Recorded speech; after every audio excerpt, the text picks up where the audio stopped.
Bonjour à tous, bienvenue. Il est 13h01 et on va démarrer. Je suis très heureuse d'être avec vous aujourd'hui pour ce webinaire qui est dédié au design au service de l'agroalimentaire avec un focus sur la durabilité et sur l'international. Qui se cache derrière tous ces écrans et surtout l'organisation de ce webinaire? Il y a d'abord l'AWEX, c'est l'agence wallonne qui est dédiée aux exportations mais aussi à l'attraction d'investisseurs étrangers. En particulier, son département agroalimentaire qui accompagne les entreprises depuis de nombreuses années. À l'AWEX, il y a aussi Wallonie-Bruxelles Design Mode pour laquelle je travaille. C'est un département qui est là pour l'internationalisation du design. Notre souhait aujourd'hui est de faire rayonner le design aussi et de sensibiliser les entreprises de tous les secteurs à son intérêt. C'est pour ça qu'on a associé Wallonie Design, l'organisme wallon qui est en charge d'encourager le recours au design comme outil pour l'innovation, ainsi que Engine qui est là pour accompagner les starters et encourager l'innovation aussi au sein des PME et des grandes entreprises. Alors, et vous? Vous êtes plus de 210 inscrits en tout cas. Certains nous suivent sur Zoom, d'autres sur Facebook en live. Vous êtes entreprises, entrepreneurs, designers, organismes d'animation économique, enseignants, étudiants. Donc, on a des profils assez variés. On est en tout cas ravis de vous retrouver maintenant. Merci pour votre présence et merci aussi aux partenaires. Alors, aujourd'hui, nous allons vous parler de réaction des consommateurs aux grandes tendances sociétales, d'expertise packaging, d'émotion, d'approche pragmatique, de stratégie. L'introduction sera assurée par Éric Lejeune de l'AWEX ainsi que Clio Dracala de Wallonie Design. On aura le plaisir d'écouter nos invités que je présenterai tout à l'heure. Il y aura des petits sondages animés par Nathalie Guillemot d'Engine et Pascal Delcominette assurera le mot de la fin. Alors, au niveau technique, je l'ai dit, vous êtes sur Zoom et sur Zoom, vous pouvez utiliser le chat pour poser vos questions. On va les rassembler et on espère avoir le temps d'ici la fin du séminaire, du webinaire, d'y répondre si possible en direct, si pas, on le fera par ailleurs. Ce que je vous demande, c'est de noter qui vous êtes et surtout à qui vous adressez la question si vous adressez à un intervenant en particulier. Alors aujourd'hui, 1h30, c'est très court, hein, on est bien d'accord, mais l'idée c'est en tout cas susciter votre intérêt dans un premier temps, mais aussi de vous fournir des outils pour la suite. Concrètement, vous recevrez un toolkit, c'est-à-dire une petite toolbox, quelques ressources et pistes très concrètes pour aller plus loin, mais aussi un lien avec un formulaire d'évaluation. Outre l'évaluation du webinaire maintenant, on va tester votre intérêt pour organiser des workshops sur différentes thématiques, parce qu'on veut vraiment faire de ce webinaire quelque chose de très utile pour la suite, et donc on veut y apporter des propositions très concrètes. Il y aura une petite évaluation, ça je l'ai dit, et des sondages. Alors, j'en profite maintenant tout de suite pour passer la parole à Nathalie Guillemot de Engine, qui va déjà vous faire participer. Comme le disait Laure, on a une volonté vraiment d'être orienté vers le concret, donc on souhaite vous mettre en mouvement le plus rapidement possible. Donc on va démarrer directement avec deux questions. Alors tout d'abord, donc la première question concerne l'aspect du packaging. Alors selon vous, quel est l'aspect du packaging auquel vous accordez le plus d'importance? Est-ce que c'est la marque, le slogan, le logo? Est-ce que c'est la forme, l'aspect pratique, les matériaux utilisés, les informations communiquées, l'intégration des technologies, la possibilité de personnalisation ou encore le style? Donc, à vous de jouer et à indiquer donc l'aspect du packaging auquel vous accordez le plus d'importance. Vous avez encore quelques secondes.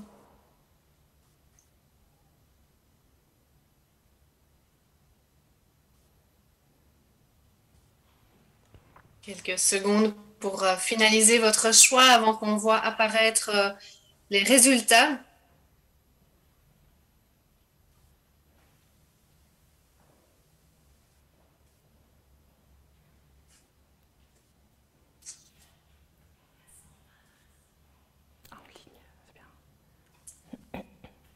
Oui, alors dans les résultats, on voit que c'est vraiment les matériaux utilisés qui comptent énormément à vos yeux. Suite à cela, on voit l'aspect pratique, la marque, le slogan, le logo, également les informations communiquées, le style. Donc les réponses se répartissent assez bien. Donc on voit qu'il y a vraiment pas mal d'éléments auxquels vous accordez de l'importance et qu'on abordera évidemment durant ce webinaire. Alors, on va passer directement à la deuxième question. Une question à nouveau très, très pratique, à savoir, le packaging vous influence-t-il dans l'achat de produits quotidiens? Est-ce que ce packaging vous influence rarement, parfois, souvent ou toujours? Donc, à nouveau, quelques secondes pour répondre.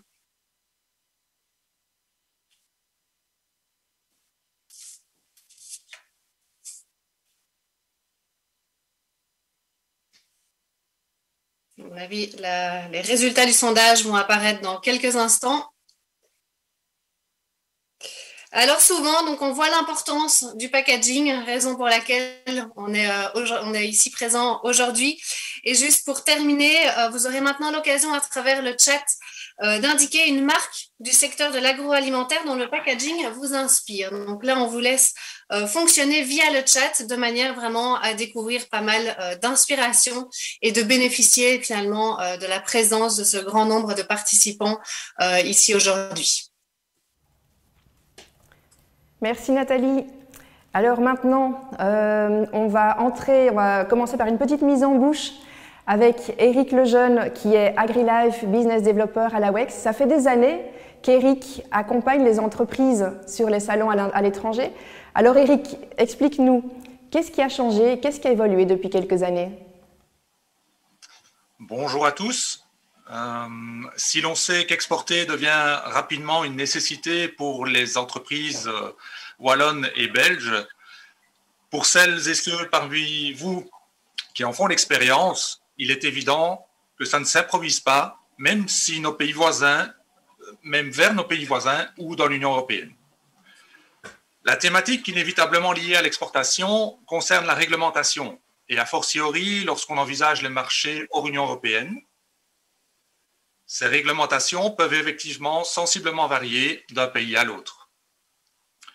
Que ce soit dans la composition même des produits, des mentions à faire figurer sur les emballages, des systèmes de valorisation des produits qui se répandent, tantôt basés sur les apports caloriques ou nutritifs, et demain sur la consommation de CO2 du produit depuis votre approvisionnement en matières premières et jusqu'au transport de vos produits à destination du client final.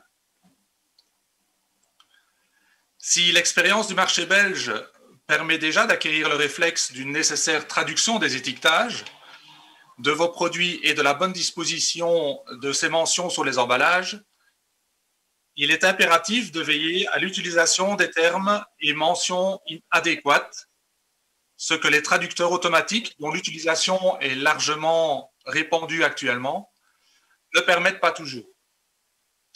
Si vous ne disposez pas des ressources en interne, nous ne pouvons que vous conseiller de faire vérifier vos libellés en langue étrangère par votre client, votre importateur ou des prestataires spécialisés.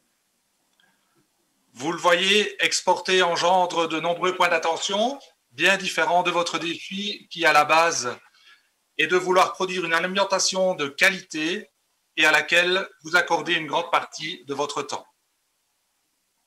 Alors, répondre à ces critères, les réglementations et la traduction, ne s'avèrent néanmoins pas encore suffisants si on souhaite attirer l'attention de prospects, ne serait-ce qu'à les tenter à venir goûter ce produit pour lequel vous avez consacré autant d'énergie. Un élément essentiel pour lequel nous sommes réunis aujourd'hui sera de constituer une image de marque de l'entreprise et de ses produits. Celle-ci se traduira notamment par la cohérence que vous devrez développer entre le produit, l'histoire que vous racontez et leur transposition dans des visuels qui soutiennent sa promotion sur votre site web, dans une brochure ou dans un catalogue, sur un stand de prospection, sur vos emballages, bien entendu, ainsi que sur l'attitude que vous et vos collaborateurs adopterez face à vos clients potentiels.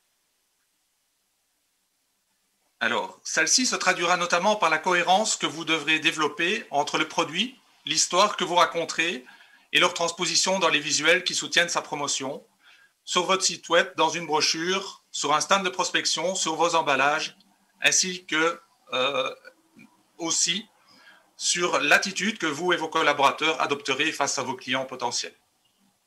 Pour illustrer certains de ces éléments, nous souhaitons souligner l'évolution positive que nous avons constatée auprès d'un nombre croissant d'entreprises présentes sur nos collectivités.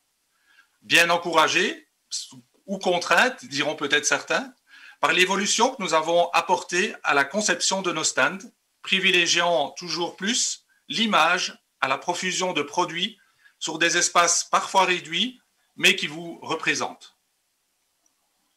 Comme vous pourrez le voir sur les quelques photos qui vont défiler, après avoir décliné nos pavillons dans différents coloris, en fonction des sous-secteurs alimentaires, après avoir tenté de susciter la créativité des exposants, en fournissant des vitrines intégrées à chaque participant pour limiter l'utilisation de mobilier, l'option prise dorénavant, c'est de miser d'une part sur un ton uniforme, le blanc qui fut le cas pendant quelques années et maintenant le noir, et d'autre part sur la valorisation de votre image par la présence de visuels rétroéclairés mettant en valeur vos produits et reflétant votre image de marque.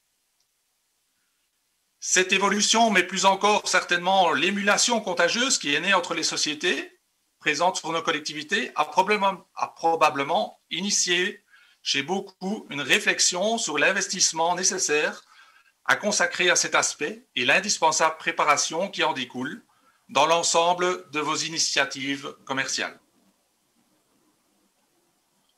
À ce titre, l'appel à des professionnels de la communication s'est très clairement accentué ces dernières années parmi les sociétés wallonnes et nous ne pouvons que vous encourager dans cette voie. Et vous recommander d'apporter la plus grande attention à des détails qui pourraient ruiner votre image de marque. Soyez vigilants sur les sites internet, parfois mal traduits lorsqu'ils le sont, générant de la confusion, de l'incompréhension et pire parfois des moqueries ou de l'indignation. Ils comportent parfois des photos ou des mentions qui sont inappropriées lorsque l'on aborde l'exportation. Soyez également vigilants à être sérieux lorsque l'on se doit d'aborder une visioconférence, et ce, même si le décalage parfois est conséquent avec vos interlocuteurs. Ayez une tenue professionnelle, veillez à un arrière-plan mettant en valeur la société ou, si vous n'en disposez pas, un arrière-plan neutre, le cas échéant. Nous ne pouvons que vous encourager dans ce sens, sachant que la première impression est l'image que nous renvoyons lors des 5 premières minutes d'une rencontre, même virtuelle, derrière un écran d'ordinateur. Et certaines cultures y sont particulièrement attentives. À ce propos, soyez également très attentifs aux différences culturelles lorsque vous employez des noms, des images ou des couleurs qui pourraient être inadéquates sur certains marchés. Une erreur sur ces différents aspects pourrait réduire à néant les efforts que vous aurez déployés pour aborder des marchés étrangers si vous n'êtes pas suffisamment préparé. Et même les marques les plus connues n'échappent pas aux critiques. Vous avez un exemple qui a suscité le buzz sur les réseaux sociaux. Je ne sais pas si on peut voir la photo des produits. Voilà. Vous ne verrez peut-être rien de particulier sur cette photo au premier abord. Quand on sait toutefois qu'elle provient d'Arabie Saoudite à la veille du Ramadan, on comprend mieux qu'elle est totalement inadaptée à la population musulmane. Et même si ici, il ne s'agit que d'une saveur au bacon qui ne provient nullement de l'utilisation d'ingrédients issus du porc. Ne pas tenir compte de l'aspect culturel ne vous apportera que des commentaires forcément négatifs et une très mauvaise publicité. Partant de ces constats et suite aux récents exemples de renouvellement d'images de différents produits wallons, tels que Galère, Café Les Joies, dont on aura le témoignage un peu plus tard, ou différentes brasseries, il nous a paru pertinent avec nos collègues de Wallonie-Bruxelles Design Mode de vous sensibiliser au développement de votre image de marque. Des opportunités d'accompagnement existent auprès des différents partenaires de la session d'aujourd'hui pour vous permettre de vous entourer au mieux dans vos initiatives de développement international. Merci de votre attention. Merci Eric. Très bien, on avance ici en studio avec des slides qui avancent parfois un peu plus vite que nous, mais il faut dire qu'on a beaucoup de choses à dire et tout le monde veut s'y mettre. Maintenant, on va passer à Clio Bzrakala, qui est directrice de Wallonie Design et qui va nous expliquer quels sont les impacts qu'on peut attendre du design. Prendre la télécommande, on va voir si j'arrive à la dompter. Donc en fait, pour démarrer ce bref exposé, je tiens véritablement à souligner ce que le design va générer. Le design, il va intervenir pour contribuer à ce que vous ayez des produits et des services qui vont être plus désirables, qui vont être beaucoup plus attrayants. On va parler de désirabilité. Ils vont permettre d'avoir des projets qui vont être plus faciles à utiliser. On parlera notamment d'ergonomie, aussi de lisibilité. Et puis, le design, et c'est véritablement un enjeu important aujourd'hui, il va contribuer à une identité cohérente pour votre entreprise. Alors, on va parler des différents supports de communication, notamment dont Eric Lejeune vous a parlé, mais également de votre vision et de vos valeurs qui vont transparaître au travers des différents supports liés au design qui vont être développés. Et puis, last but not least, le design a véritablement pour objectif de contribuer à la performance de votre entreprise. Et pour nous, le message qui est véritablement important à faire passer, c'est qu'il y a des designers compétents sur le territoire, que designer, c'est un métier, ça ne s'improvise pas.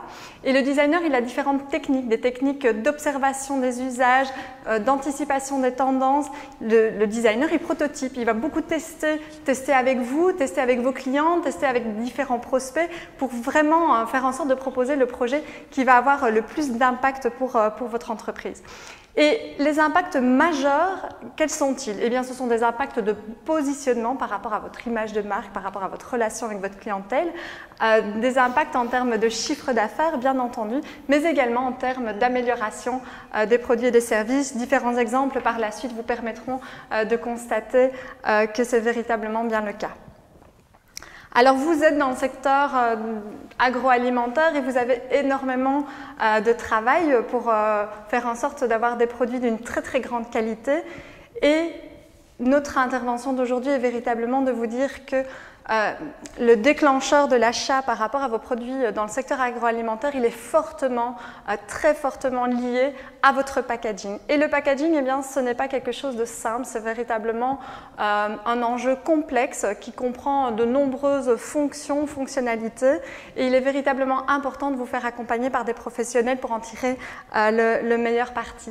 Alors, l'évolution de notre société fait qu'on ne peut plus se voiler la face, on est véritablement dans une société de surconsommation, et les attentes des consommateurs, mais aussi toutes les législations, les taxes qui sont en train d'être développées à juste titre, certes, mais poussent véritablement les entreprises à aller dans le chemin de la durabilité.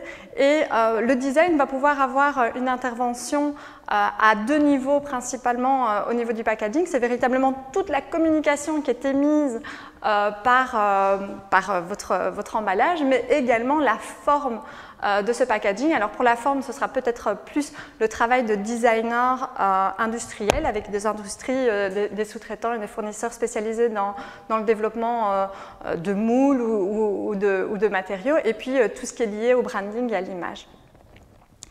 Je vous donne juste un petit exemple qui vous montre une certaine évolution dans le renouveau du packaging. Il y a véritablement, ce ne sont même pas des tendances, le train est en marche et il faut véritablement s'inscrire dans cette lignée. Il y a de nombreuses entreprises maintenant qui développent des matériaux innovants. Il y a véritablement une réflexion de la part des designers sur la fonctionnalité, la recyclabilité des différents packaging. Et donc le train est en marche et il faut véritablement maintenant rentrer là-dedans. Quelques exemples d'entreprises wallonnes. Je ne vais pas pouvoir tous vous les expliquer, mais l'objectif ici de cette présentation, c'est que des entreprises de tout secteur, de toute taille dans le secteur agroalimentaire, font appel à des agences de design pour véritablement tirer parti de la plus-value du design, que ce soit en termes de différenciation, de réduction de l'empreinte carbone, comme ici sur l'exemple qui s'affiche, ou alors encore sur le repositionnement de votre entreprise après une évolution de l'actionnariat ou encore après une redéfinition de vos valeurs et de votre vision, comme c'est le cas pour l'entreprise Galère. Il y a véritablement des implications du design, par exemple, dans le cadre de la pandémie. Ici, c'est un petit restaurateur qui a fait appel à des graphistes pour travailler des étiquettes pour ses plats à emporter, pour pouvoir se retrouver dans des épiceries fines et essayer ainsi de maintenir son commerce viable. Donc les exemples, ils sont véritablement nombreux, de grande qualité. Ils s'adressent aussi à des coopératives comme ici, les petits producteurs. La marque Exquis ici a été développée en fait par une agence qui est basée à Namur et qui s'appelle Deep White. Et puis il y a véritablement plein d'initiatives. Donc sachez que les designers compétents à votre service, il y en a. C'est véritablement très important de bien les choisir, d'organiser leur travail et puis de le financer. Donc sachez qu'au niveau de la région wallonne, il y a différentes aides financières qui existent, il y a des organismes d'accompagnement, il y a différentes actions comme l'action d'aujourd'hui qui est véritablement là pour vous aider à cheminer, pour tirer parti du design. Et puis il y aura ce document ressources, tout le kit qu'on vous remettra en fin de séance. Et puis des questions pour essayer de nous permettre d'organiser des workshops collectifs pour un nombre restreint d'entre vous qui vont véritablement nous permettre d'avancer avec vous sur vos problématiques spécifiques. Quelques premiers conseils pour bien travailler avec une agence de design, un designer, c'est d'abord de vous connaître vous-même et d'avoir une vision claire d'où vous voulez aller, de ce que vous voulez défendre et mettre en place. Communiquez énormément avec votre agence de design, il faut qu'une relation de confiance s'établisse et il faut aussi être ouvert à se re-questionner, à itérer, à tester et à rentrer en débat avec votre designer pour véritablement avoir le meilleur projet possible. Je vous fais un micro-focus sur les chèques entreprises qui sont mis en place au niveau de la région wallonne. Sur le chèque AWEX, vous aurez, donc qui est le premier chèque qui s'affiche à votre écran, vous aurez dans le document ressources un max d'informations sur ces aides. On est là aussi chez Wallonie Design pour vous aider à identifier les bons prestataires. Donc ce sont des aides qui permettent aux entreprises de travailler et aux startups de travailler avec des designers professionnels qui sont passés devant un comité et qui vont vous permettre en fait ces chèques d'avoir un cofinancement de la région wallonne dont le taux d'intervention est variable et les plafonds d'intervention également en fonction de la durée du chèque que vous choisissez. Donc voilà, je vous remercie. Mon intervention se limite là. Je pense que les témoignages des experts et des entrepreneurs seront passionnants. Merci. Merci Clio. Alors maintenant, on va passer à une deuxième série de mini-sondages pour vous écouter, vous. Nathalie, c'est à toi. Oui, merci Laure. Donc comme Laure l'a dit, encore deux petites questions avant de rentrer dans le vif du sujet avec les 5 intervenants, parce que c'est évidemment ça vraiment le cœur du webinaire de ce midi. Donc première question, lors de l'exportation de votre produit, avez-vous rencontré des difficultés liées au packaging? Quand on parle de difficultés, par exemple, avez-vous dû adapter les couleurs, adapter la langue, adapter les matériaux utilisés, tenir compte éventuellement des réglementations en vigueur dans les pays visés? Ou bien, par coup de chance, peut-être, vous n'avez rencontré aucune difficulté, ou bien vous n'avez peut-être tout simplement pas encore eu l'occasion d'exporter votre produit. Donc, à vous de jouer quelques secondes pour répondre, de manière à ce qu'on en sache aussi un petit peu plus sur vous.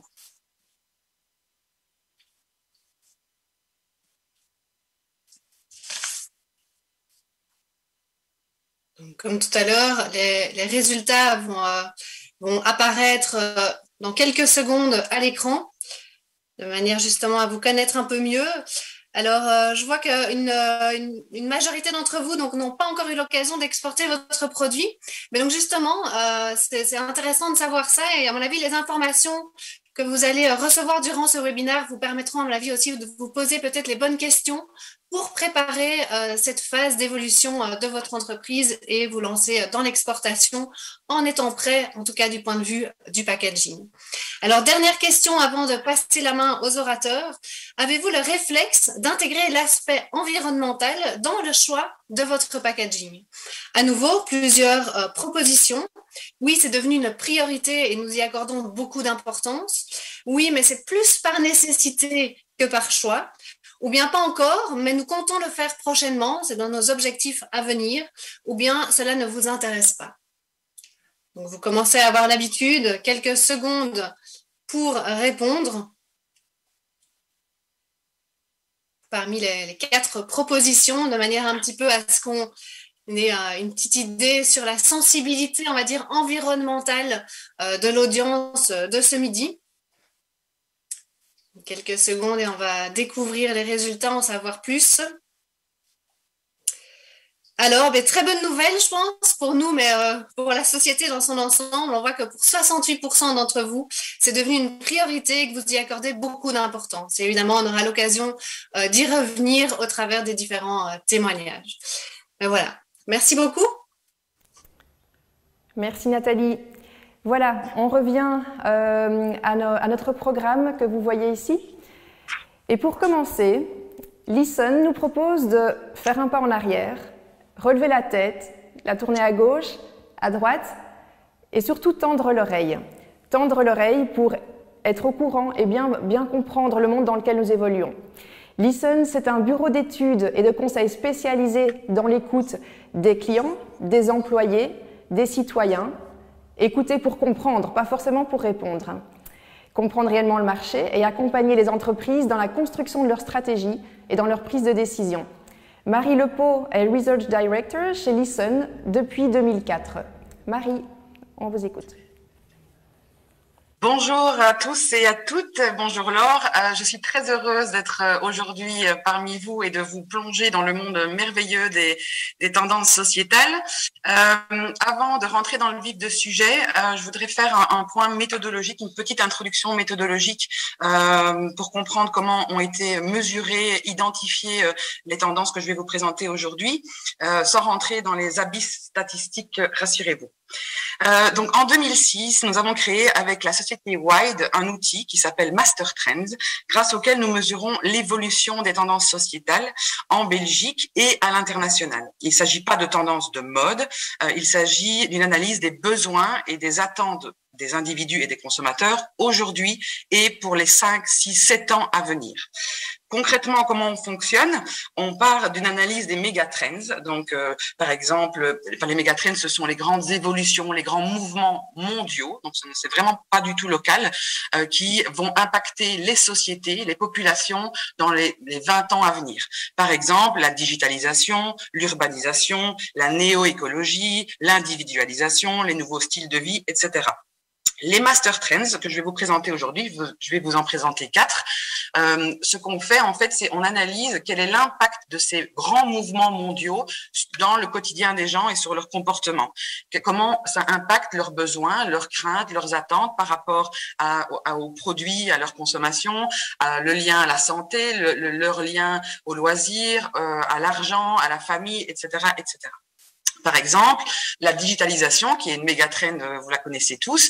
Certaines personnes vont adhérer et adorer ce méga trend, vont vouloir, on connaît tous chez soi des gens extrêmement connectés et dont la maison est domotisée à souhait, et d'autres vont complètement rejeter ce mouvement et vouloir faire un retour en arrière sur des choses plus nostalgiques. Donc ça, c'est les Master Trends que je vais vous présenter. Et au-delà de ça, nous avons développé récemment également un autre outil, mais je ne m'y attarderai pas dessus aujourd'hui, qu'on appelle Prospect, où on étudie les scénarios du futur. On soumet aux Belges, c'est en Belgique pour l'instant, on soumet aux Belges différents scénarios selon le modèle Pestel, donc des scénarios politiques, écologiques, environnementaux, technologiques, légaux, etc., pour savoir ce qu'ils espèrent voir arriver dans le futur ou ce qu'ils rejettent pour le futur. Donc ça nous permet de ancrer l'analyse des comportements de manière sur une vision beaucoup plus long terme. Alors, au niveau des 4 moteurs que je vais vous présenter aujourd'hui, des 4 grands drivers, des 4 grands besoins et je veux dire besoins latents des consommateurs qui se renforcent d'année en année et encore plus depuis 2020. Nous en avons choisi 4. Pourquoi? Nous analysons pour l'instant 19 master trends, 19 grands drivers. Certains disparaissent, certains arrivent, certains fusionnent, certains se divisent au fil des années et certaines tendances sont extrêmement corrélées et d'autres totalement opposées. Ces 4 tendances-ci, on les a choisies parce qu'elles sont très porteuses en termes de design et d'écologie, évidemment. Et donc se sont fortement renforcées durant cette crise sanitaire que nous connaissons tous.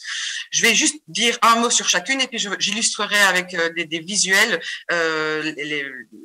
ces 4 tendances et aussi les implications en termes de design.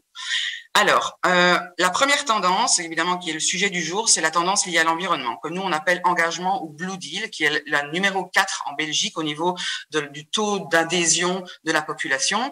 Les gens qui adhèrent fort à cette tendance, qui ont ce besoin, ils sont activement engagés dans des modes de vie verts et veulent être acteurs de la transition. Il y a quelques années, on parlait beaucoup des bobos, ce n'est plus le cas du tout, il y a 10 ans et sans jugement aucun. Maintenant, c'est vraiment rentré dans une tendance qui est pour tout style de vie et toute classe sociale, toute tranche d'âge, etc. Donc, c'est vraiment une grosse tendance et qui continue à évoluer. Et donc, ces gens-là, ils attendent un engagement des marques. Ils n'attendent pas que les marques soient toutes positionnées de manière 100% écologique, mais ils attendent un engagement fort des marques et aussi bien en termes de société et d'organisation que au travers de leur pack.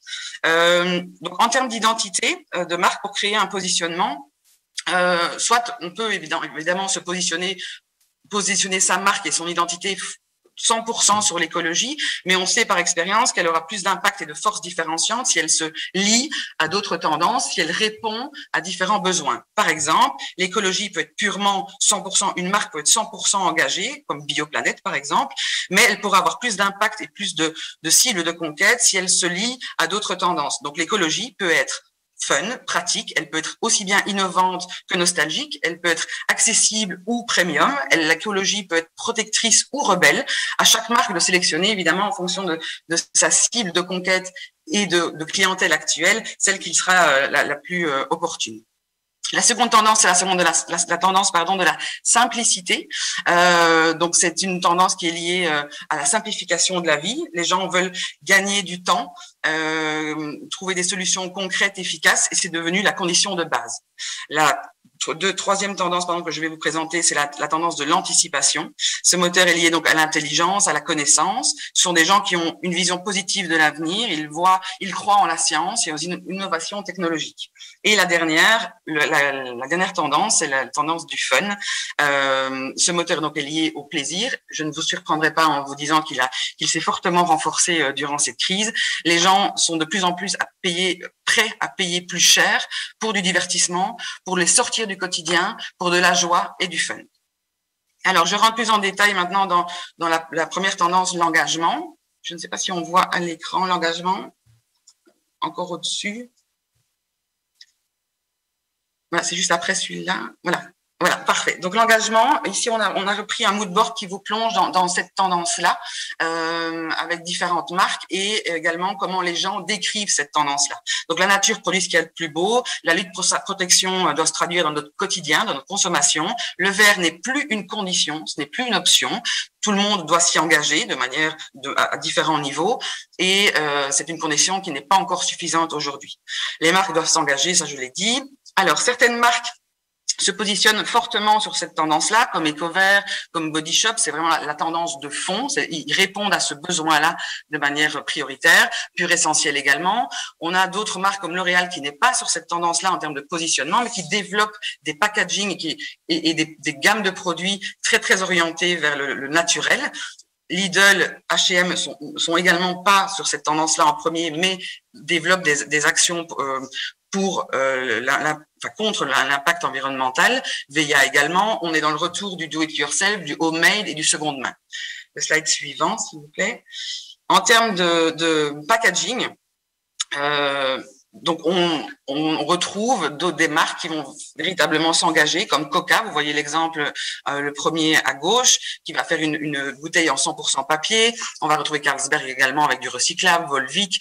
On a des marques qui vont même s'engager sur des emballages, des sacs pour utiliser moins de tissu. Ikea également, qui n'est pas du tout sur une tendance. On pense à Ikea, on ne va pas penser écologie, mais qui s'engage, qui de manière très très concrète. Ou alors en bas à gauche, pardon, vous voyez un exemple d'emballage qu'on peut réutiliser pour pouvoir faire, ici c'était des semences et pouvoir planter. Autre tendance, on passe à la seconde, la tendance du fun. Donc, comme je le disais tout à l'heure, c'est une tendance qui est en boost très très fortement depuis cette crise sanitaire. Donc pour eux, l'avenir c'est maintenant. La vie est un terrain de jeu. Ils sont pas du tout patients. Ils veulent absolument retrouver une vie le plus normale possible. La vie est un terrain de jeu où l'entertainment est central. Dans ce climat morose, je veux l'évasion, je veux de la joie, je veux qu'on me sorte du quotidien et je veux des choses originales et ludiques. Je montre juste deux exemples pour pas perdre trop de temps. Les deux à droite, ce sont des gens qui, en termes d'action marketing, vont rechercher des choses très fun et qui sortent de l'ordinaire, comme Sprite, par exemple, qui avait fait une action d'activation avec des douches sur des plages.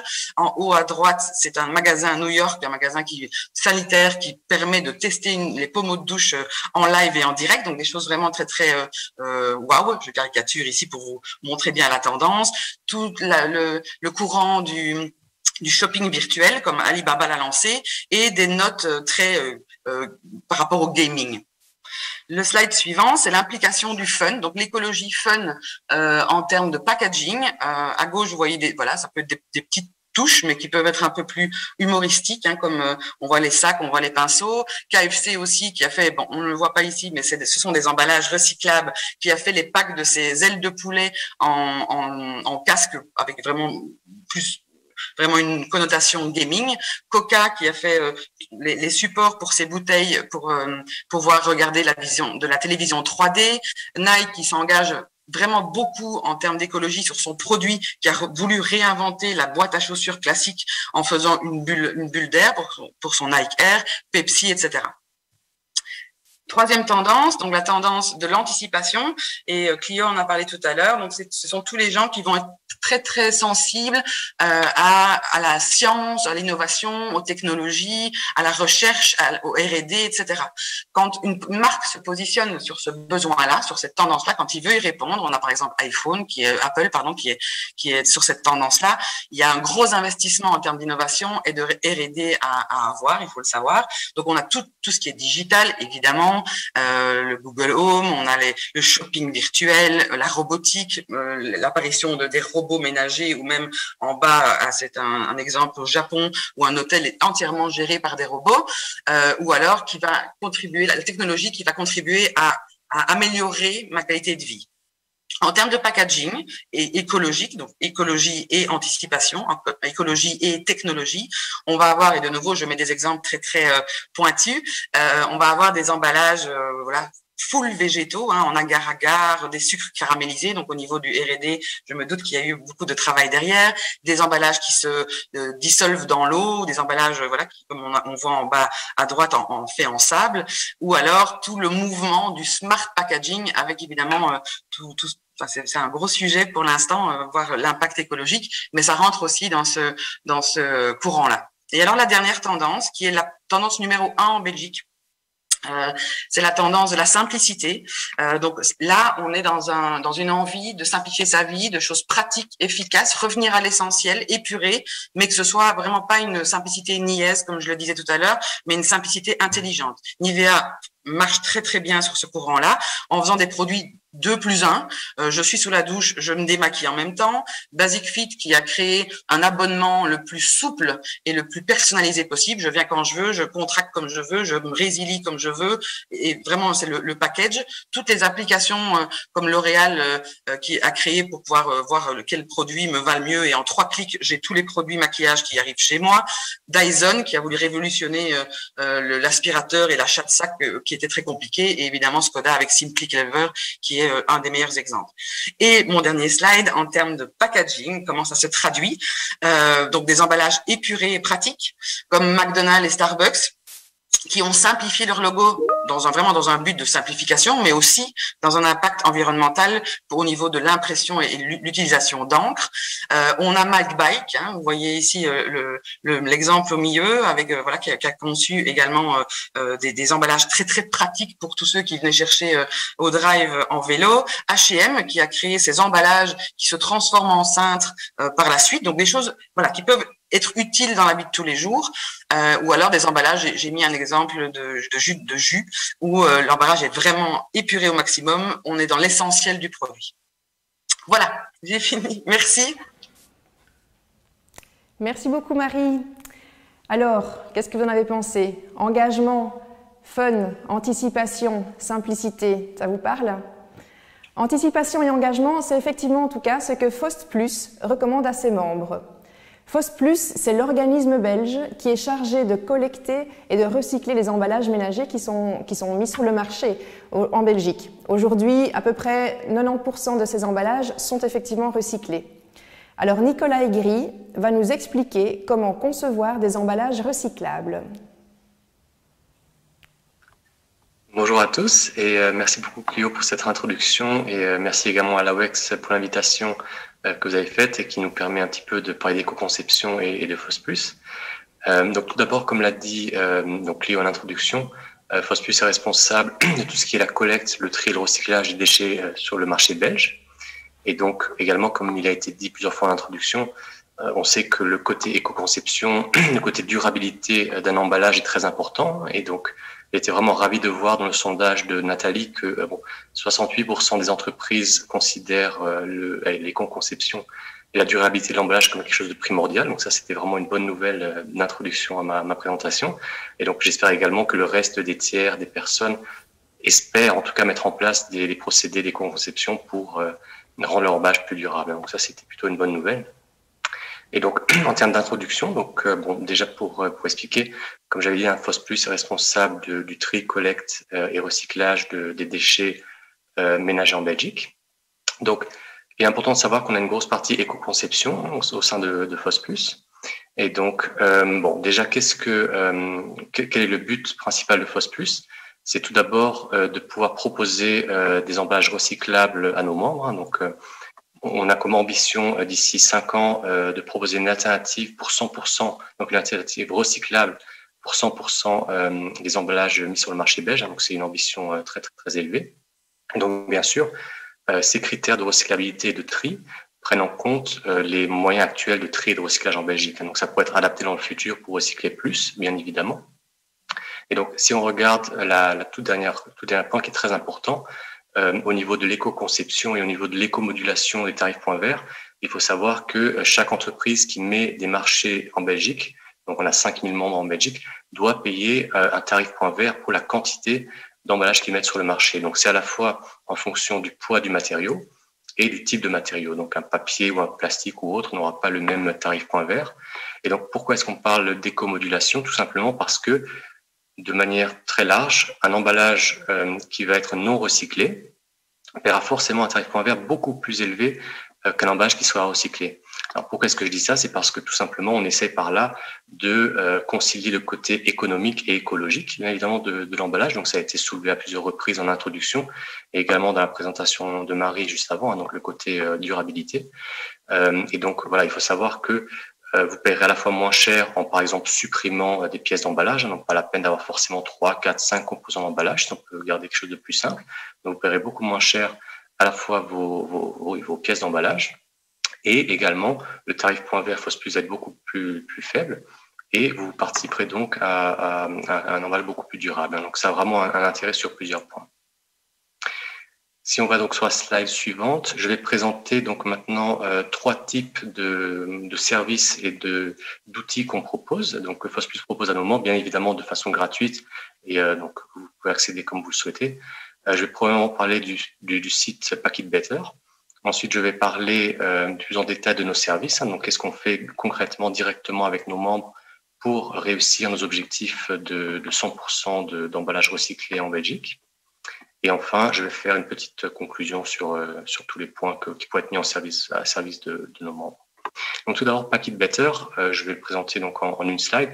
C'est une toute nouvelle initiative qui date seulement de mars cette année, donc c'est relativement récent. C'est une initiative qu'on a lancée donc FOSPlus avec Valipack, qui est notre équivalent au niveau des emballages industriels. Et donc cette plateforme a pour fonction de mettre en relation les entreprises qui ont des questions, donc les entreprises agroalimentaires et autres, qui ont des questions sur l'éco-conception et donc la durabilité des emballages au sens large. Donc ça peut être à la fois la diminution du poids des emballages, j'en parlais juste avant, la recyclabilité des emballages, l'impact comme on appelle l'analyse de cycle de vie, donc l'impact énergétique, CO2, etc.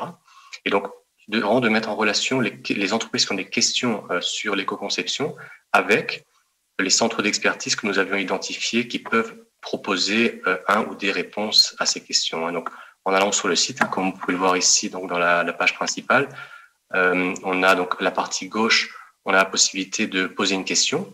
Et donc, en allant là-dessus, on peut soit avoir accès à toutes nos listes d'experts qui se sont inscrits sur la plateforme, ou bien on peut poser une question plus large à la plateforme et ensuite on va essayer de mettre en relation avec le centre d'expertise qui sera le plus à même de répondre à vos questions. Donc ça, c'est un service qu'on propose.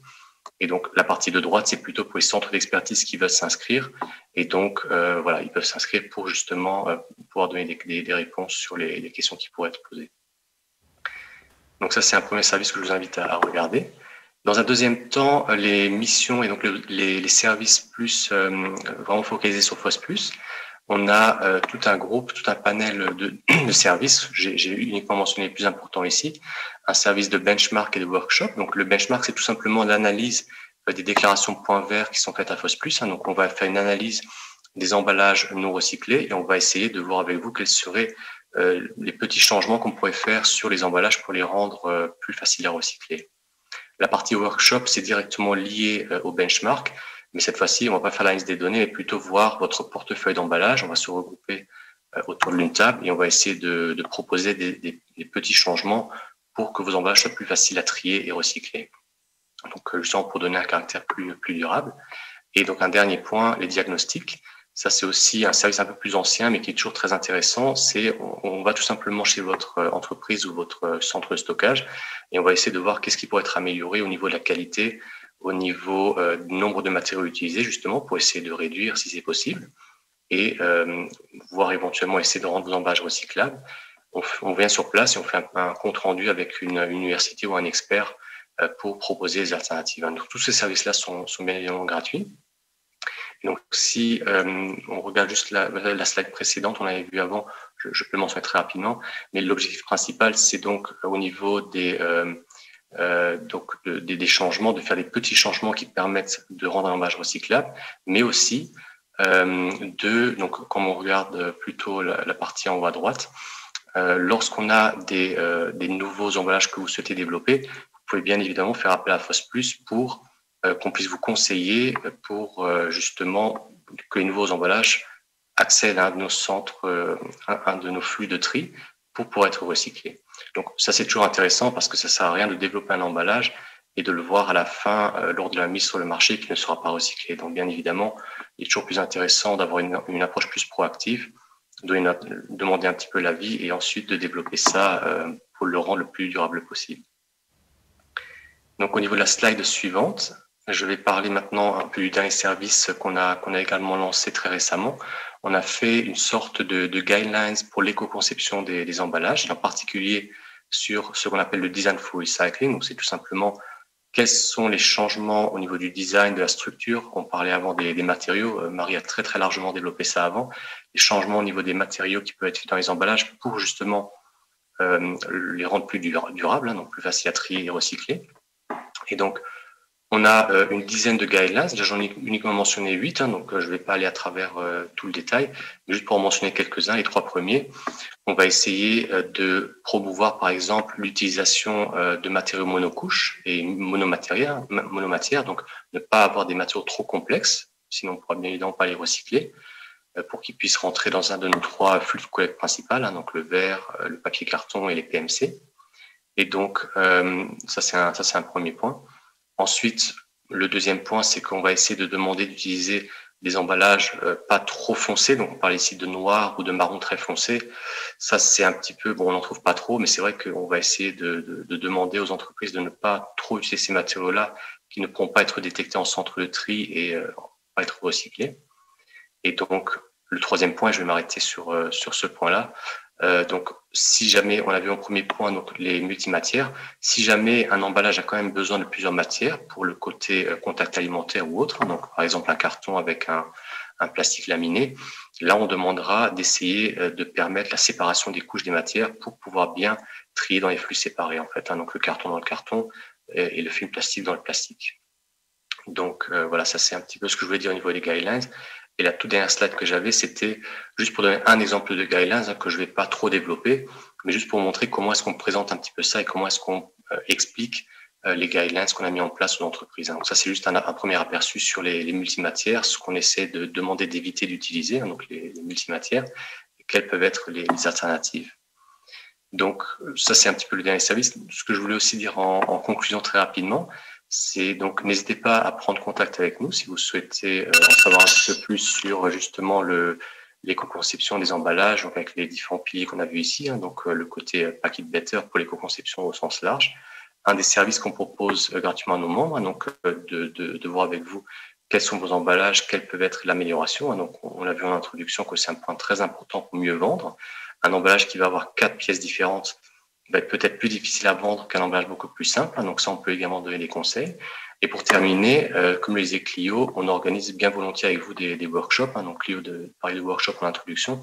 On peut bien évidemment organiser ça avec vous ou avec des groupes d'entreprises justement pour essayer de permettre des emballages plus durables sur le marché. Merci pour votre attention et voilà, je suis disponible si vous avez d'autres questions. Merci Nicolas. Alors, nous avons parlé d'aspects techniques des emballages et de leur recyclabilité. Maintenant, on va passer à leur fonction de véhicule de valeur et d'image.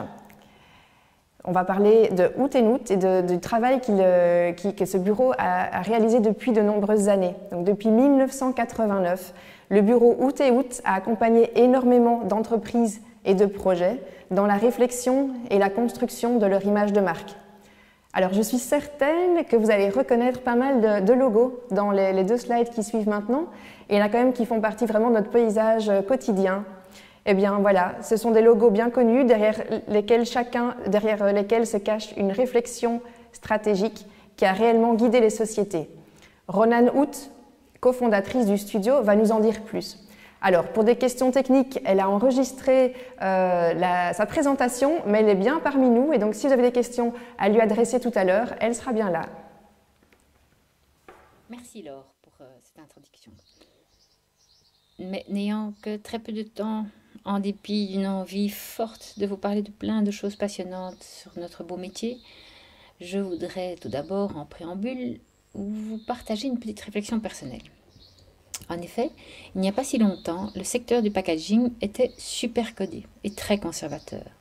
Les règles étaient dictées par quelques gros géants même, du genre Danone, l'Univers et compagnie. Et si d'aventure on essayait de sortir de ces conventions, très vite, celles-ci nous rattrapaient. Inimaginable de faire une étiquette de vin sans un joli château, et même s'il n'y en avait pas vraiment ou s'il ne ressemblait à rien. Et ça, c'est du vécu. Heureusement, aujourd'hui, certaines startups et autres entrepreneurs visionnaires ont osé bousculer ces conventions et on voit émerger des initiatives audacieuses, prenant des risques, mais qui ont permis d'ouvrir le champ des possibles et de la créativité. Ce qui, pour tout créatif, est un vrai bonheur. Cela dit, il est à noter quand même que certains types de produits sont plus ouverts à ce changement que d'autres. Je pense au chocolat, aux bières, au thé. Et longtemps également, j'ai entendu qu'en fin de compte, ce logo-là, ce n'est jamais qu'un petit dessin. Et que tout ça, c'était bien gentil, mais fort léger pour des ingénieurs, même commerciaux, ou des CEO, ou autres VP, bien plus préoccupés par l'angoisse de la dépense que par la force d'une identité cohérente et ce qu'elle peut apporter.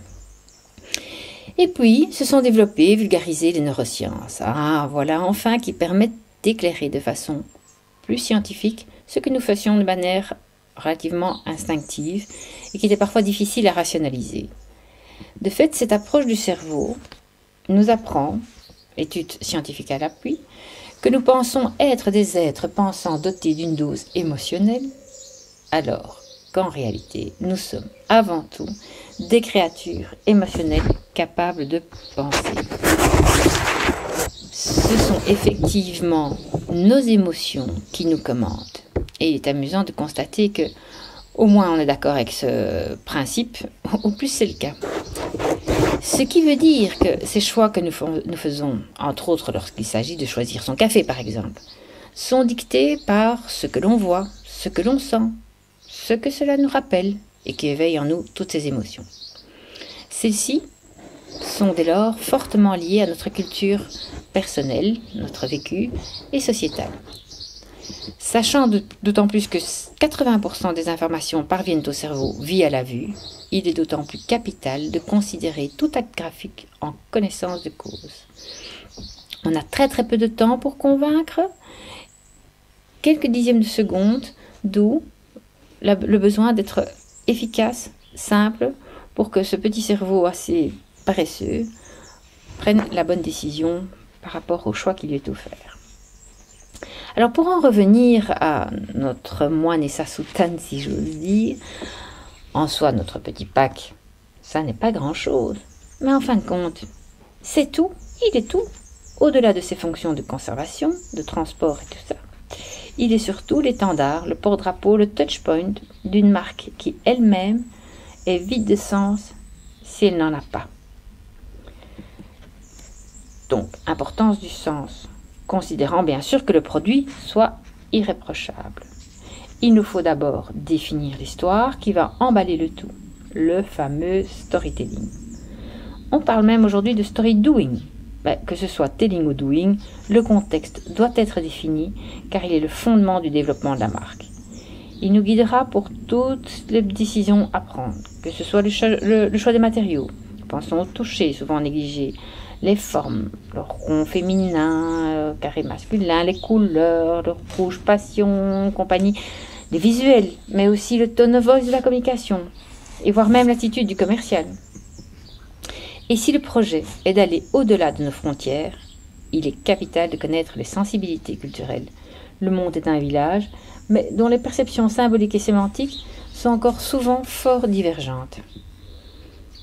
Si, bien qu'il ne devrait plus y avoir de si, le produit est positionné comme écologique, il est certain que toutes les démarches et les choix doivent être pensés en conséquence.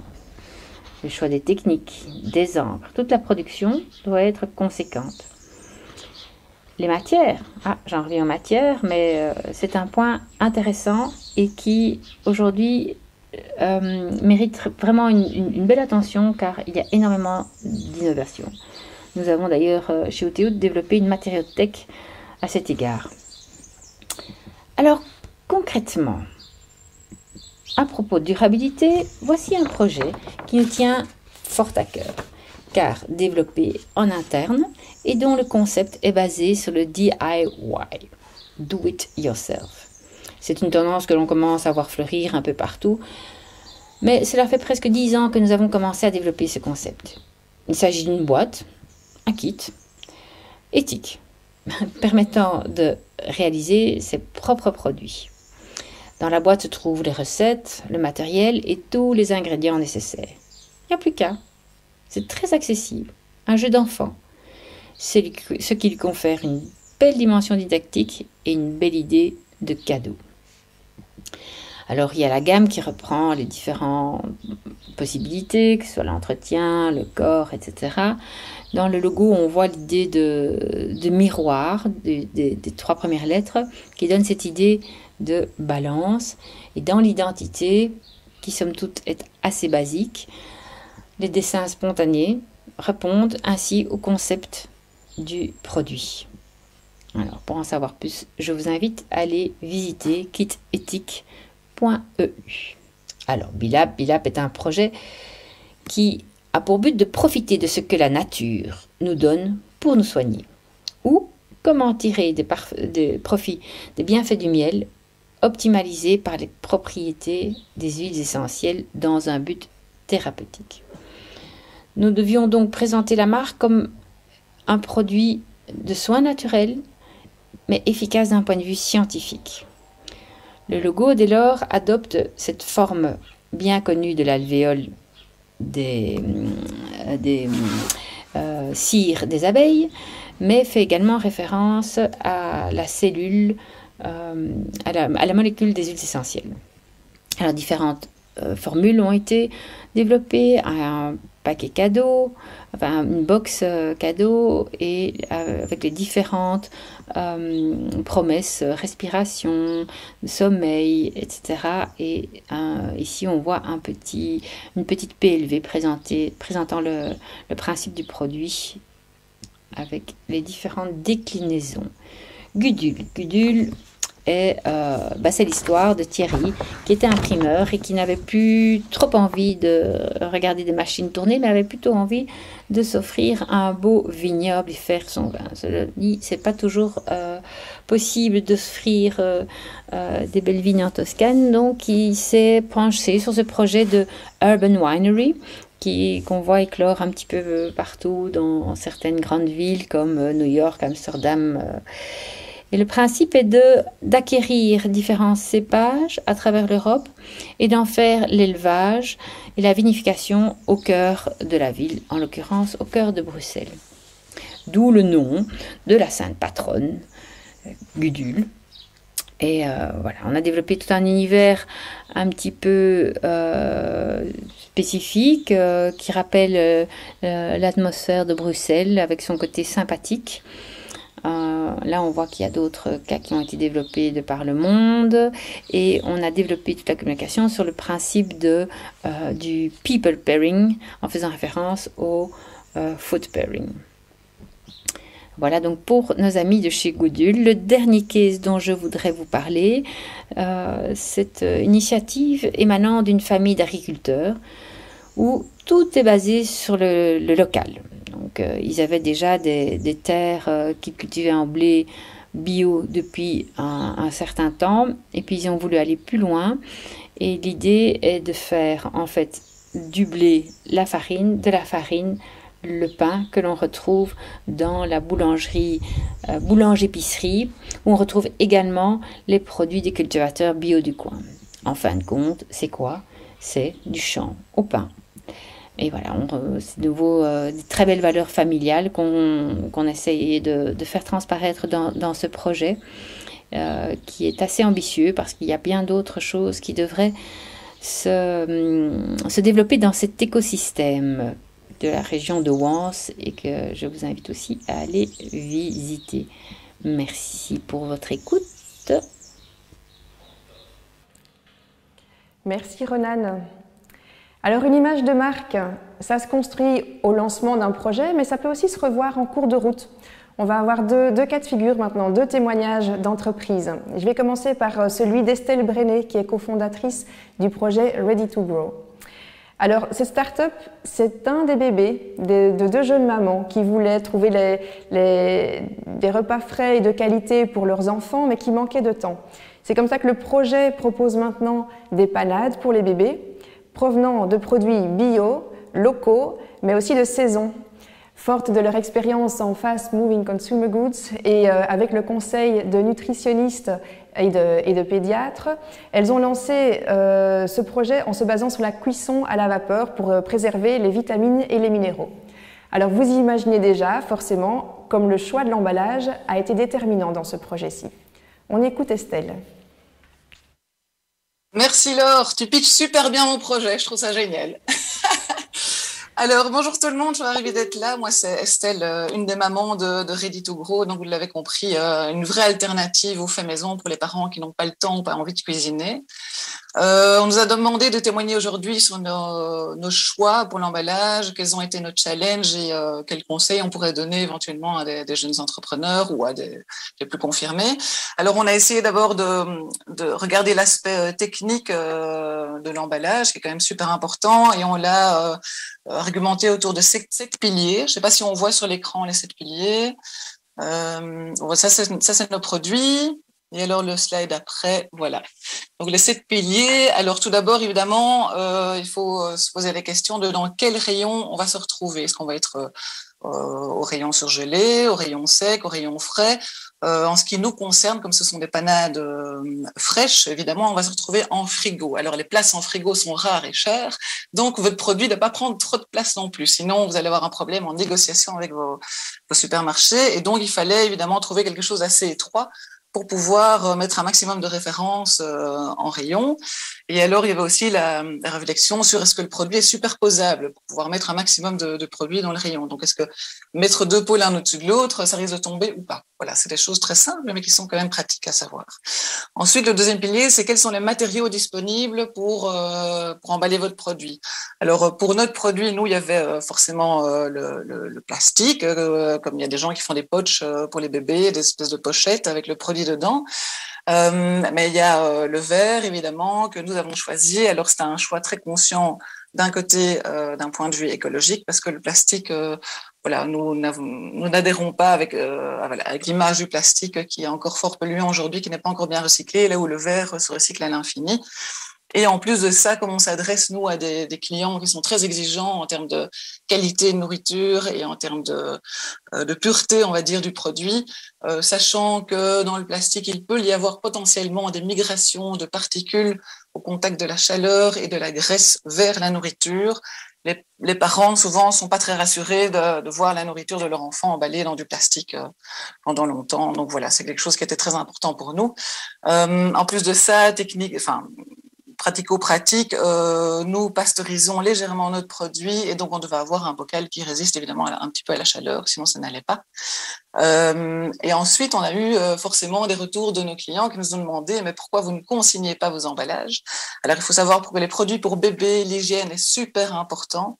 L'AFSCA est intransigeant là-dessus et il y avait un risque potentiel que l'emballage ne soit pas bien nettoyé et que donc il y ait une contamination. Donc pour nous, c'était hors de question. Donc on a utilisé notre emballage comme une force, notre emballage non consigné comme une force et on communique sur la réutilisation du bocal.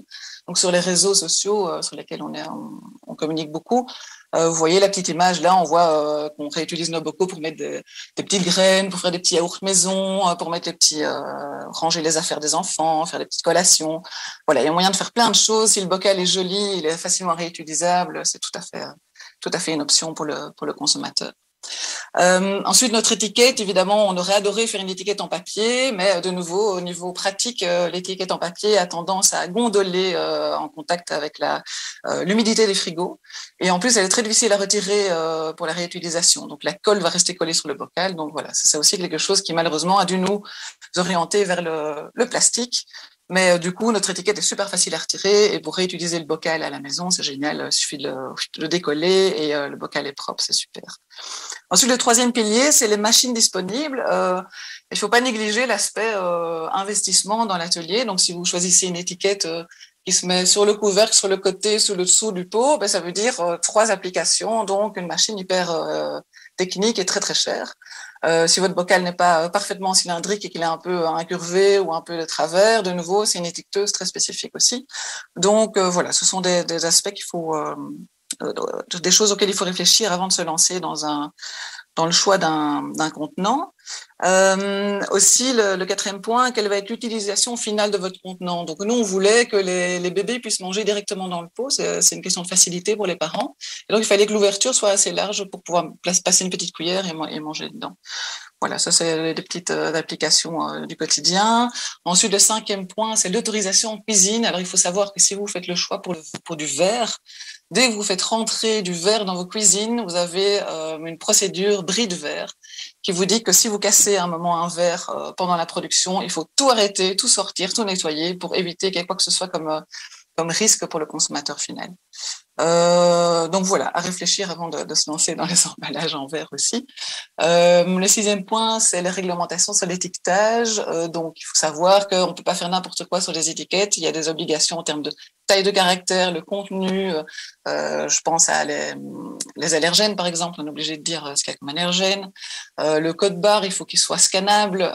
Donc tout ça fait que, au fait, la place sur l'étiquette est très très restreinte au final quand on regarde tout ce qu'on est obligé de mettre dessus. Et ça évolue constamment. Les obligations évoluent. Je vous ai copié les liens en dessous du slide. Là, si les slides sont partagés plus tard, pour ceux qui sont intéressés sur la législation européenne et la législation dans la production bio. Il y a des choses qui sont obligatoires et qui doivent être lues avant de lancer le graphiste sur tout l'étiquetage. Voilà. Ensuite, le 7e point, c'est le transport. Donc, nous, dans un premier temps, on a été directement dans les rayons, mettre nos petits produits dans les rayons et tout ça, c'était super. Et puis à un moment, quand les volumes augmentent, forcément, on ne sait pas tout faire toute seule. Donc il fallait emballer dans quelque chose, mais on voulait pas avoir des emballages en surplus pour préserver l'écologie et compagnie. Donc on voulait pas des caisses en carton. Donc on emballe, on met nos produits au fait dans des petits EPS en plastique.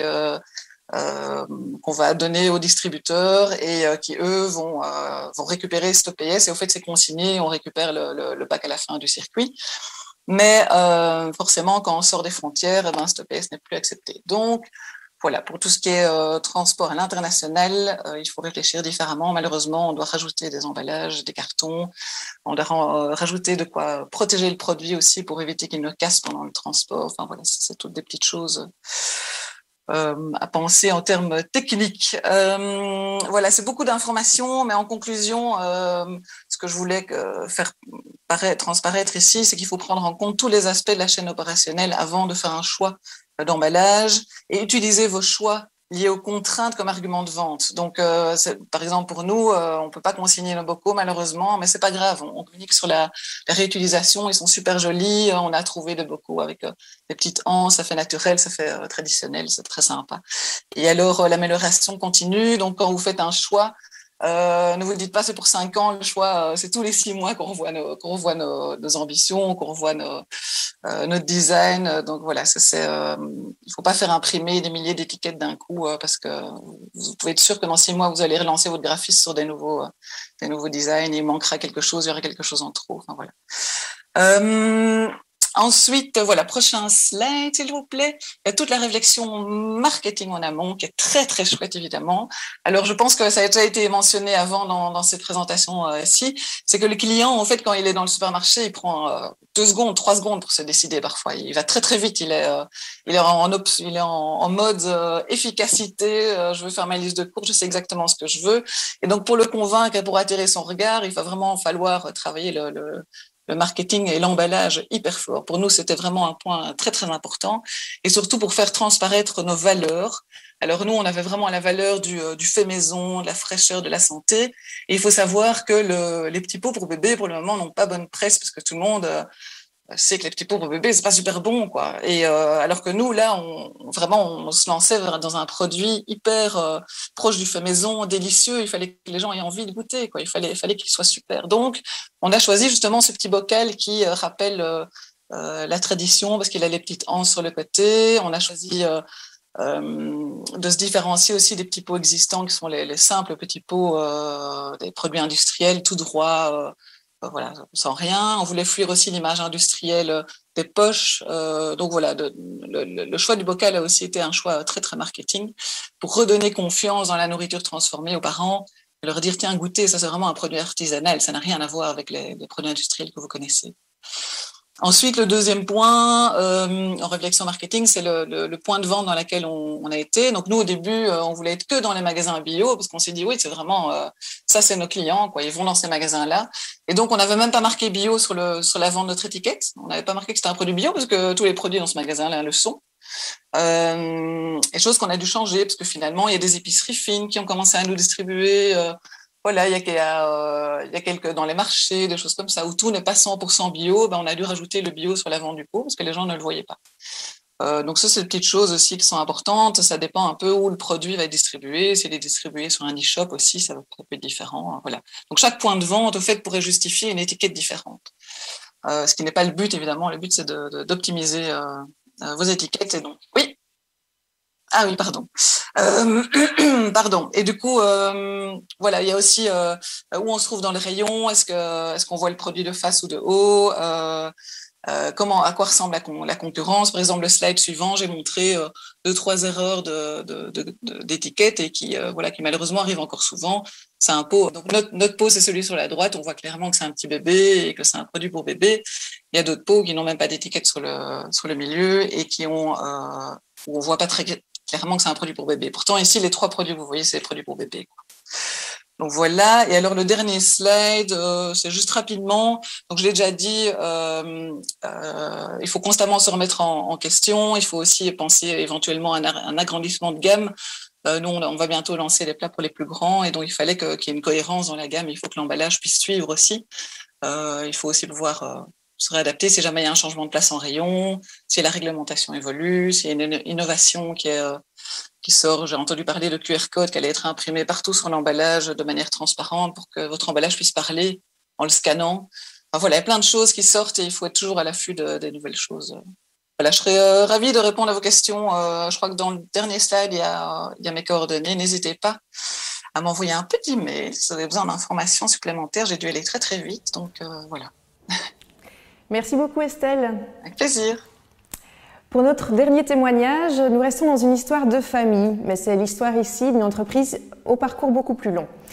Monsieur Charles Liégeois a commencé à torréfier en 1955 et il a transmis son savoir-faire à ses fils et petits-fils. Aujourd'hui, ce sont eux qui sélectionnent le grain, qui composent les mélanges et qui continuent à torréfier, qui contrôlent la torréfaction, entourés d'une belle équipe.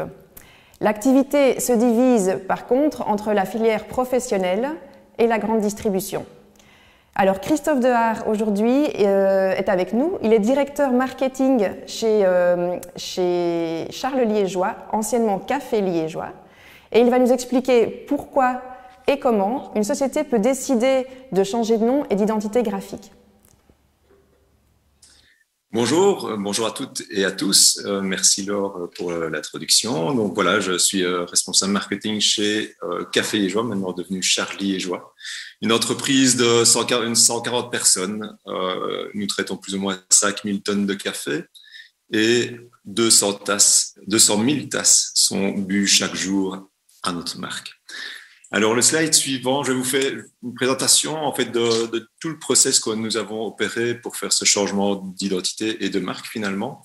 La première chose s'est passée en début 2018 où on s'est rendu compte finalement qu'on ne parvenait pas à faire transparaître notre positionnement et vraiment la mission de l'entreprise en fait, auprès du public et de nos clients.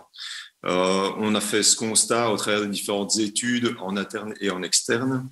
On a rassemblé un petit peu tout ce qui avait été produit jusqu'à présent et on s'est rendu compte finalement qu'on avait une marque qui était un peu diluée, qui n'était pas assez cohérente et qui n'offrait pas une structure de l'offre très claire. Alors ensuite, c'est suite à quoi j'ai fait appel à Alain chez Outeout, pour ne pas le citer, qui est stratège en marque et qui m'a accompagné ici pendant plus de 2 ans sur la réflexion qu'on a menée pour identifier clairement les problèmes auxquels on faisait. Les problèmes auxquels on faisait face, et de déterminer ensemble une stratégie pour relancer une nouvelle identité. Alors, dans un premier temps, évidemment, on a étudié un peu le contexte, analysé le marché, un peu les tendances qu'on voyait dans ce marché. On a constaté que il y avait des acteurs qui évoluaient, que nous on émettait certaines valeurs, mais on ne les communiquait pas suffisamment. Et donc, on essaie de comprendre un petit peu tous ces phénomènes et toute cette problématique. Ça a duré, grosso modo, une petite année, je veux dire, entre 6 mois et 8 mois. Toute cette analyse, elle était faite de manière très régulière. On essayait de la nourrir au maximum de manière à pouvoir comprendre au mieux le contexte dans lequel on était. Alors, le slide suivant, on va être là sur l'objectif qu'on a voulu poursuivre. En fait, on s'est rendu compte au travers de toutes ces analyses que on souffrait d'un manque de clarté au niveau de notre métier premier, qui est la torréfaction. Donc, on est torréfacteur de café, on achète du café vert, on le torréfie et ensuite on le conditionne dans différents types d'emballages.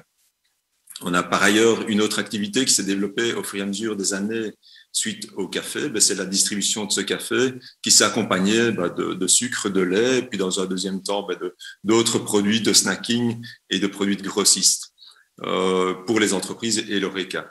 Donc, au final, après toutes ces années, on s'est rendu compte qu'on utilisait notre marque pour ces deux grandes activités, et donc quelque part que la torréfaction était complètement diluée dans cette activité professionnelle.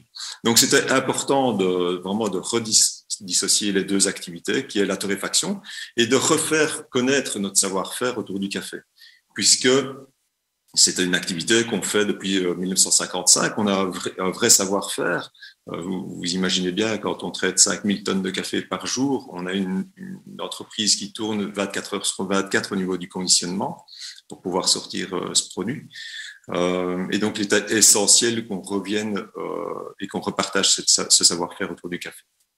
Alors, on a souhaité, dans un deuxième temps, après avoir fait toutes ces analyses, développer une plateforme de marque. Donc, c'est essayer de dresser une carte d'identité un petit peu de qui on est, savoir un petit peu quelles sont nos valeurs, quelle est la personnalité de la marque. Pourquoi est-ce que on retire ces quelques termes au niveau des valeurs et de la personnalité? Quelles sont les raisons pour d'y croire? Alors, toutes les entreprises savent ce qu'elles font. La plupart savent comment elles réalisent un produit, mais peu d'entreprises savent pourquoi elles réalisent ce produit. Et donc, c'était vraiment essentiel, au travers de cette plateforme de marque, dans un deuxième temps, c'est de créer cette mission, de réécrire la mission de l'entreprise et les piliers stratégiques qui vont nous permettre de communiquer cette mission. Le slide suivant, voilà, on avait la première étape qu'on a opérée, dans la réflexion, c'était de faire évoluer la marque, parce que la marque rencontrait trop souvent des problèmes d'appréciation, puisque nous étions souvent, je vais dire, confondus avec l'entreprise qui aurait pu être située à Liège ou à Café de Liège, en Flandre, Koffie van Leuk, etc. Ou alors avec le dessert qu'on peut retrouver dans l'Horeca. Et ça nous posait vraiment préjudice au niveau du développement de la marque. Donc, on s'est dit, après toute cette analyse, que ramener le prénom de Charles Liégeois, le fondateur de l'entreprise, dans le logo et dans la marque de l'entreprise, allait donner une dimension beaucoup plus familiale, puisque c'est une entreprise qui est toujours aujourd'hui gérée par la famille Liégeois, et donner une dimension beaucoup plus humaine à la marque, ce qui manquait cruellement précédemment. Alors, de cette mission, de ce constat, on a créé donc la mission, comme je vous disais. Donc, pour Charles Liégeois, il est primordial que tout le monde puisse savourer un café généreux. C'est la mission qu'on s'est fixée.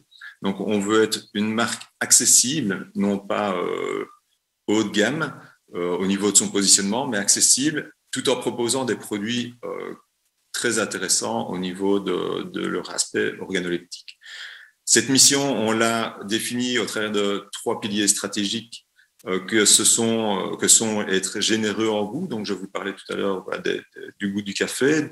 On a un savoir-faire au niveau de la torréfaction. C'est important de bien sélectionner sa matière première, de la torréfier avec justesse, parce qu'une torréfaction peut être très précise et très capricieuse. Donc, il est important de bien maîtriser son outil. Ensuite, d'être généreux vis-à-vis des personnes, que ce soit les producteurs en apportant des cafés issus du marché Fairtrade, mais aussi nos collaborateurs, le personnel, en les appliquant vraiment dans le process de fabrication du produit, donc en les formant autour du métier du café, de manière à ce qu'ils prennent conscience vraiment de chaque acte qu'ils posent dans l'entreprise, et aussi nos clients, qui sont eux-mêmes des ambassadeurs de notre marque dans le cadre des horecaïstes, mais aussi des entreprises, des clients qui vont acheter leur café, je veux dire, dans la grande distribution. Et le troisième pilier, c'est être généreux pour la planète. Alors, ça fait un petit peu... ça peut faire un petit peu greenwashing, mais dans notre cas, c'est depuis 2008 qu'on s'y intéresse fortement. Tout acte qu'on pose dans l'entreprise a une orientation environnementale, parce que voilà, il y a d'abord une question de philosophie qui est propre à la famille Liégeois, mais il y a aussi des contraintes qui sont économiques. Il faut s'en rendre compte. On est dans un monde qui évolue. On a connu des crises pétrolières il y a quelques années. Rien que l'influence des marchés du pétrole sur le fonctionnement de l'entreprise peut avoir un impact considérable au niveau des coûts. Donc, il est important qu'on maîtrise absolument cet aspect-là. Donc, c'est être généreux vis-à-vis de la planète. Ensuite, après la mission et les valeurs, on a structuré l'offre et on est parti sur les premières pistes graphiques. Alors, structurer l'offre, dans toute cette analyse, on s'est aussi rendu compte, en fait, qu'on avait une quantité de produits, on avait plus ou moins 120 références, qui étaient entre elles ou dans chaque gamme plus ou moins structurées, mais que dans l'ensemble, on avait une certaine cacophonie de notre offre auprès des clients. Donc, on a souhaité, sur base d'une pyramide qui nous vient de la SCA, une pyramide qui est le classement par points des cafés au niveau mondial, donc des cafés de spécialité. On s'est dit, on va essayer de classer toute notre offre produit d'un côté, tout ce qui est professionnel, et de l'autre côté, tout ce qui est grande distribution, sur cette pyramide qualitative. Alors, évidemment, les cafés ne démarrent pas à zéro. Hein. On a des cafés qui s'adressent à différents marchés et qui doivent répondre à différents critères. Le dessus de la pyramide étant des cafés plutôt exceptionnels, des cafés plutôt rares, qui s'adressent à des marchés plus particuliers. Mais il était important qu'on puisse avoir une offre bien claire qui puisse se traduire aussi au niveau des emballages par la suite. Alors, au niveau de la piste graphique, la première chose qu'on a développée, et c'est l'agence Out qui nous a fait ce magnifique travail, c'était évidemment de pouvoir faire le nouveau logo, cette nouvelle marque, basée sur trois réflexions, qui étaient la première, le savoir-faire de la torréfaction, évidemment l'achat et la torréfaction du café. La maîtrise, donc avoir l'ambition de servir toujours les meilleurs cafés, donc la maîtrise aussi du geste et des instruments, des appareils qui nous permettent de faire couler un café dans une tasse, qui soit toujours le mieux servi possible. Et puis, dans un troisième temps, vraiment tout ce travail de la connaissance de la matière première jusqu'au service de la tasse, donc tous ces métiers qui vont composer la réalisation de ces cafés. Donc, la marque Charlie et Joie, la marque d'un café généreux, c'est la signature de marque qui a été conçue ici avec la nouvelle identité. Alors ensuite, après le logo, on a développé ça ensemble au niveau du positionnement et du briefing, mais c'est l'agence qui est revenue vers nous avec différentes possibilités, différentes propositions d'emballage. Elles étaient toutes évidemment alléchantes d'un point de vue graphique, mais chaque fois on essaie de ramener ça par rapport à notre mission et nos valeurs, voir que ça corresponde le mieux possible. C'est évident qu'eux aussi avaient cette réflexion. Après, c'est une question de sensibilité. Il a fallu choisir, ça n'a pas été simple. On a hésité en deux pistes qui nous semblaient vraiment pertinentes, avec certaines personnes qui optaient plus pour l'une que pour l'autre. C'était compliqué. Pour arriver à faire un choix, en fait, on a fait appel aussi à une société d'études de marché pour pouvoir confronter ces deux approches auprès de consommateurs et non consommateurs. Ça, je vous en parlerai juste un petit peu plus tard. Donc, une piste qu'on a retenue, qui est celle-ci, qu'on a souhaité vraiment cohérente, la plus intemporelle possible, avec nourrie d'un tas d'informations qu'on est peut-être les seuls au niveau marque nationale à mettre sur nos emballages. Donc, ici, sur chaque café, on va donner la recette finalement de ce café, hein, puisque les cafés sont composés de différentes origines de café. Et on va aussi y apposer une note organoleptique, une note d'arôme et saveur sur le café, de manière à ce que le consommateur puisse avoir une information la plus claire possible sur le produit qu'il va acheter. Alors, je disais qu'on a fait appel à une société d'études de marché de manière à pouvoir sonder un petit peu sur base des deux gammes que nous avions sélectionnées au niveau graphique, faire un peu un choix, une sélection et nous conforter dans le choix qu'on allait opérer, voir un petit peu si nos consommateurs de la marque Café Liégeois allaient continuer à se retrouver dans cette nouvelle identité Charlie et Joie et dans les nouveaux emballages, et les non-consommateurs, voir un petit peu comment ils allaient percevoir cette marque. Donc finalement, le choix qui avait été plus ou moins fait avant cette étude s'est avéré le bon. On était rassurés sur le fait de pouvoir opérer ce changement. C'est évident qu'un changement pareil est important, qui ne se fait pas comme ça du jour au lendemain et qu'il implique évidemment un investissement colossal. Donc, il était important qu'on ne rate pas ce tournant et qu'on puisse embarquer avec nous les consommateurs. Alors, le slide suivant, mais la date avait été on a fini par valider tout ce changement, enfin d'opérer tout ce changement. On a décidé de la date du 1er octobre, qui est la journée internationale du café, pour opérer l'annonce de la nouvelle identité, de la nouvelle marque. On l'a fait au travers de différents médias, évidemment les médias professionnels. On a travaillé aussi un petit peu en radio pour que les gens commencent à voir tout doucement dans l'oreille le nom de Charles Liégeois à la place de la marque Café Liégeois. On a travaillé sur les réseaux sociaux, le site internet qui a été revu évidemment, et des emailing vers nos clients en premier lieu. Alors, on s'est donné entre le 1er octobre et le début de l'année, ici le début de l'année 2021, pour opérer un changement important au niveau de nos emballages. Là, je vous disais plus ou moins 120 références, donc 120 emballages différents. On a souhaité le faire de manière la plus intelligente possible, en sachant que ces emballages que nous avions de stock représentaient plus ou moins 450 000 € de stock. C'est sûr que c'est un montant colossal. Nous ne souhaitions pas mettre ces emballages à la poubelle, puisque personne d'autre n'allait les utiliser à notre place. Et on a voulu aussi faire de ce changement, embarquer nos clients avec, et on l'a fait en 3 étapes, en fait. Donc, dans un premier temps, on a stické nos anciens emballages avec un double autocollant, où on invitait les consommateurs à le soulever pour découvrir le nouveau logo. Ça a duré plus ou moins 1 mois et demi, ces emballages-là au magasin. Ensuite, on a mis un nouveau logo sur les anciens emballages. Et ici, début 2021, depuis le mois de février, on a progressivement installé nos nouveaux emballages dans les rayons. Voilà, ça c'est toute la première partie qu'on a opérée au niveau des grandes surfaces, au niveau du retail. Aujourd'hui, avec la reprise de l'Horeca et des entreprises, on va implémenter ça dans leur secteur avec différents supports, évidemment. Alors, le résultat, vous imaginez bien que c'était beaucoup de stress pendant un certain temps. On en sort tout doucement. On a eu pas mal de petits soucis logistiques puisque un changement en magasin, en rayon, dans le retail n'est pas toujours évident parce qu'il y a une question de code magasin, etc., qui doivent être ouverts dans les centrales. Quand c'est pas le cas, la livraison est simplement refusée. Donc, on a eu tous des petits soucis de ce type-là. Mais au final, un résultat qui est enthousiasmant. On a eu beaucoup de retours de nos clients qui sont ravis de cette clarification de l'identité et de la marque. Ça nous permet de gagner des nouveaux marchés parce qu'on a une identité qui nous paraît beaucoup plus claire et beaucoup plus structurée. Et puis, au niveau de l'interne et des équipes, évidemment, ça a amené un enthousiasme au niveau de cette relance de l'identité, donc qui nous a vraiment tous motivés.